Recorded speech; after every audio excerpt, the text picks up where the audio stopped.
If there is one thing that is rare these days, it's finding somebody who has never either read or watched a series of the big three. Though I cannot blame the average person for not picking up One Piece, majority of people have either completed Bleach or Naruto in some manner. For me, Naruto was my first shonen series, from binging it through Toonami back when I was a kid to finishing it via Crunchyroll. As for One Piece, I started it in high school because I hate myself, and as of today, I'm fully caught up. Bleach was the last of the big three that I finally needed to complete, and back in my sophomore year of college, I watched the entire anime. Of course, I knew the established anime wasn't the end, as there was the final arc that was still at the time waiting to be animated. However, like the madman that I am, I did the impossible and decided to wait for the 1000-year Blood War anime in order to begin my journey to the end. Last year, I made a video talking about my hopes for Bleach's final arc. What it came to was a combination of things from missing bankais to more backstory about the Kurosaki family that Cour 1 of the 1000-year Blood War dove into quite thoroughly. So with this first chunk of content over, I thought I'd share my thoughts given I'm an anime only and talk about my experience with the anime weekly. As always, please spare me from manga spoilers in the comments section. I greatly appreciate being able to stay as blind as much as possible. Now, without further ado, let us begin with talking about the plot of the first quarter.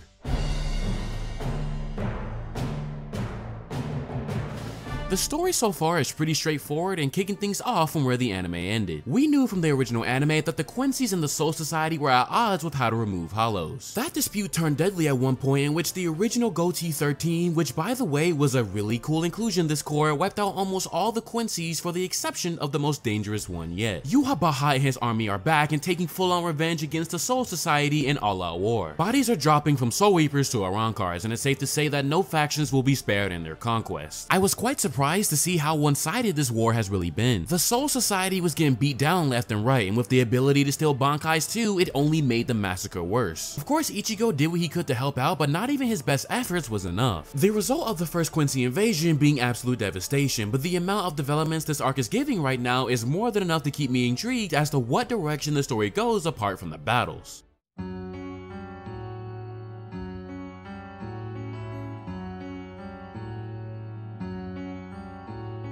From just the first invasion alone, we have had a lot of new details and developing situations take place. First being the defeat of the head captain has changed the balance of the Soul Society. This has led us to the introduction of Squad Zero. I am personally a big fan of this trope that acts as a contingency, so to speak, for in the event the one in charge falls, these group of people step in and intervene. Though their power is used to protect the Soul King, they are strong enough to take on all the head captains, in which that alone is terrifying. I enjoy seeing how this squad are on the more lore heavy side of training, as they all play a part when it comes to the creation of the Soul Society when looking at who invented healing techniques and even the Zanpakuto. All around very important characters when it comes to the development of the Soul Society, and I do look forward to seeing just how they fare in combat in the future. Turning back to the Soul Society, Shunsui becomes the new head captain. I imagine it would have been between either him or Jushiro, just given how close they were to the previous head captain, but I am glad it was him. Putting laid back characters in that crucial role is quite a fitting moment, and as I'm still missing his Bankai, I'm sure it's only a matter of time before it hits the screen. Now of course, I'm sure the main thing people are waiting to hear my thoughts on is the passing of the torch with Kenpachi versus Unohana, formerly known as the first Kenpachi. Let me first say that Bleach has always had an interesting way to deliver a power-up. During the first Soul Society arc, Ichigo training with not only Yoruichi but Zangetsu as well led to a pretty satisfying conclusion being his Bankai. The confrontation of these two was a whole new level, as the method to get Kenpachi back to his prime form was to slaughter him, revive him, and slowly reawaken his suppressed power. A direction that can only be thought of as tragic, but that is simply what it meant to pass on the mantle of being a Kenpachi. The conclusion of this fight has led me to believe that he is finally hearing his Zanpakuto, in which I should finally also expect him to be able to use his Bankai someday as well. I really enjoyed this section, and it also makes sense as to why Unohana stayed back not to fight, as she had a bigger purpose at play. As for the Quincy's, I assume that their target now is the Soul King. It's gonna be interesting to see if the battle takes to the Soul King's domain and what the true end goal is, but for now, what we got in this core was more than enough. I do have to note that with the return of Aizen and the tease of Grimmjow as well, I do wonder what their roles will be in this arc and whether or not Aizen will even be free to help fight. However, I think I'll hold out on the speculation and await results, but just know that I will be keeping those two in mind.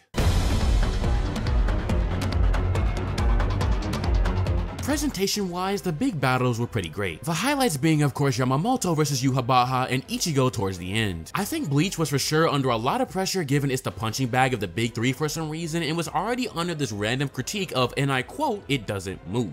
While this first Cour did an excellent job, there is no guarantee on how it may hold up. I hope people understand that the total episode count for this final arc can be very strenuous for animators and scheduling, and some things may or may not look off in the future. With only half a year till the next Cour, there is no telling whether or not that will be enough time. That being said though, what we got so far was downright awesome. The level of detail with the bankais and the kinetic action sequences left me more than pleased. Bleach is once again another example of just how far animation has improved when looking at how it was before and compare it to now. If they can maintain just a solid amount of this quality, then we're looking at some pretty good presentations down the line. Again, with Kubo working with the staff as well, adding on bits and pieces that he was not able to latch on before, things are going to be elevated in some areas too. I can only hope that these additions don't cause production to stumble anywhere and that overall benefits the audience and the story as a whole.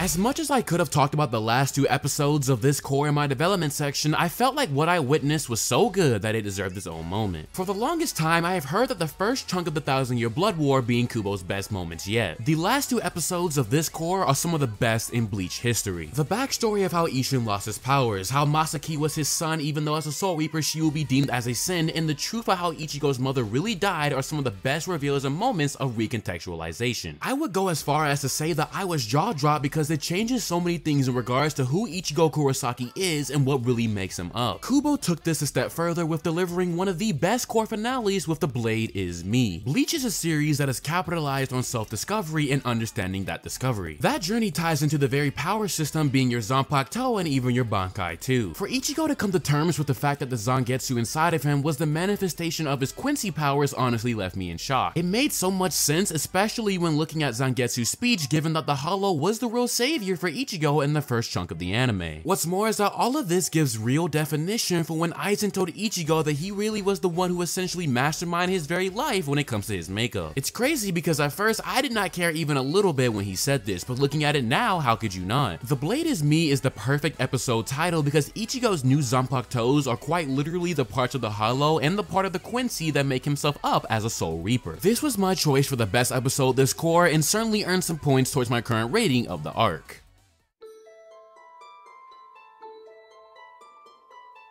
So believe it or not, I only have one singular negative that I'm sure you all can guess what it is. Byakuya being alive after that deathbed performance, which seemed like his final moments, really irks me badly. Everything about him telling Ichigo to save the Soul Society was perfect that I thought it would have been no other better way for him to lay to rest after. Now before I get a bunch of fans typing in my comments section about why Kubo did what he did, I am well aware. It is my understanding that the backlash was so bad that there were even threats, and at that point your life being threatened is not worth a fictional character. However, even so, I still have to say it sucks. Execution can do a lot of bad for a situation if you backtrack on the result. In this case, Kubo had too good of an execution that I hate that he backtracked. Part of me wishes that he stood his ground and made the decision final, but as I was not there during the madness, I could be potentially acting insensitive. This decision is the only thing I've had an issue with so far. My biggest worry is that I've heard that the second half of this arc overall went downhill, and I hope that my negative sections won't end up outweighing my positive ones, because if so, that is surely going to be damn disappointing. For the meantime though, one bad strike overall brings this Cour to a solid 9 out of 10 for me in terms of a score, and hopefully it doesn't drop much lower than that.